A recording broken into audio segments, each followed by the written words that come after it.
Hello, welcome to the next episode of Phone Repairs.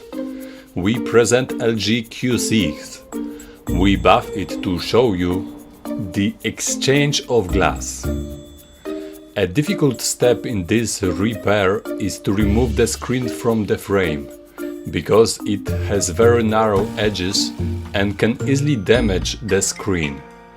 The cost of the glass is around $5. Before you go to the quick exchange, see how to properly dismantle the phone.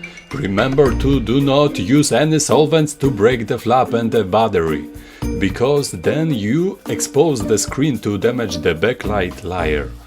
If you have any questions about equipment or repair other damage, write in comments. Remember that on our channel you will find almost 400 videos, thanks to which you can see what the repair looks like.